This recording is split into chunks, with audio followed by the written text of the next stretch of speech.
What's good, YouTube? It's your boy Smooth Blaze, and I would like to say welcome and thank you for participating in my first part one of A Moment of Clarity. We focused on the mindset of how we think and how to revamp that. Also, in our last part in week 4, we dealt with success and failures. But before we get into what we recapped on, please comment, like, subscribe to my page. Show your boy some love. Please share it to whoever needs this information, and let's get it. Now, let's talk about last week. On last week, we talked about success and failures, defining what exactly are success, what are failures, giving examples of them, and actually evaluating these things in our life to realize that success are very important, that allow us to understand that we can achieve. However, those things that we need to hold close to ourselves are those failures, because failures are L's that turn into lessons. Lessons teach you the things that you need to do in order to advance through those difficult times in your life. So without further ado, we're going to get into the theme for part 2, week 5. And the theme is, this is Calvin's Barbershop. Now, we already know about my boy Calvin off and dealing with Ice Cube. We all watched the movie, The Barbershop, man, and ownership was a big essential thing to that. So my question for you guys is, are you the CEO of your life? Are you the CEO of your life? And when I ask that question, people might say to themselves, what you mean the CEO? I'm not making millions of dollars. Doesn't matter. It's not about the money that you're making.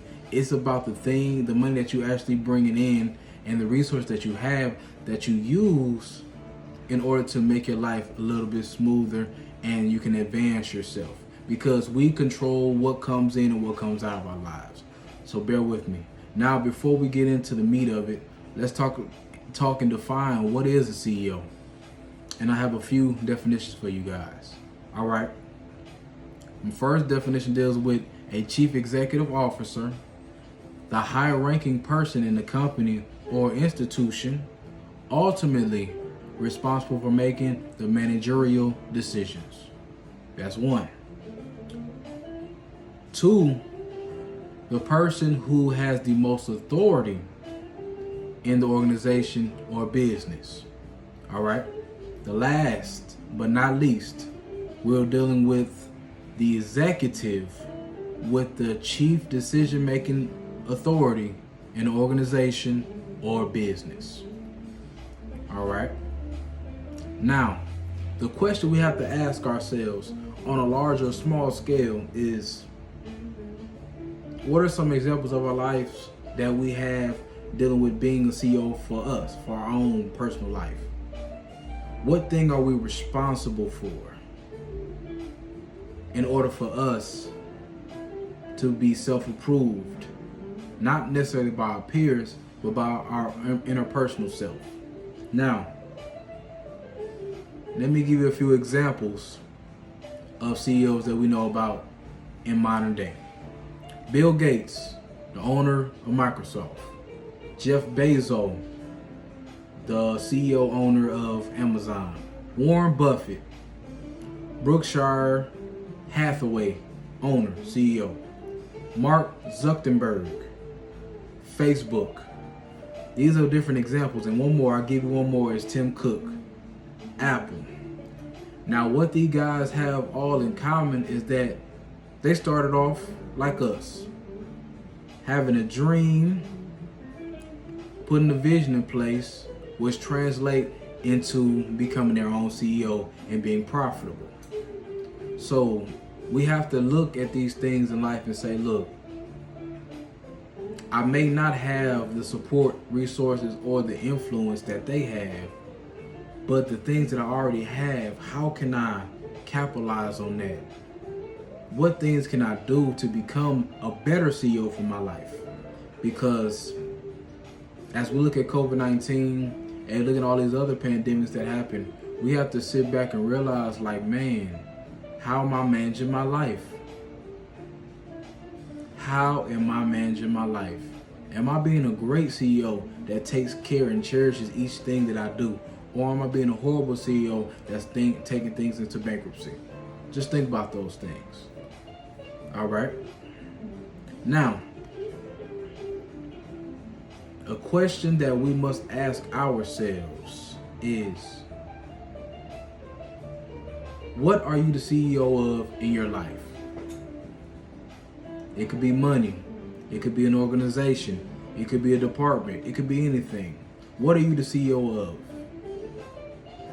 And another question we have to ask ourselves is this your current business profitable, or is it going bankrupt? As we recap and look at our lives and look at our financial situations personally, and really take a grasp and really look at where our money is going as far as on a monthly basis. Are we really building a life that will be profitable for us and our next generations?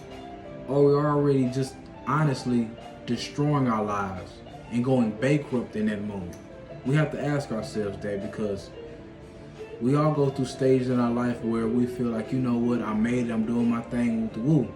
Then all of a sudden, things turn for the worse, and we have to settle for things that we may not think that we should have, or that we think that we should have more than what we have. But as we recap and look over, God blesses those persons who are good stewards over the things that they've been given. If you're not a good steward, you won't reap the benefits that you're looking for. So again, one, I would like to thank you for what coming into part 2, week 5 of A Moment of Clarity series, where we're focusing on the financial literacy part of it. I want to thank you for coming out, viewing my page. Please like, comment, subscribe, and share as much as possible, because there's always somebody out there that needs this guidance and instruction. So just remember, we're doing this journey together, and ask yourself each and every day, are you playing to win, or are you playing to lose? Peace out.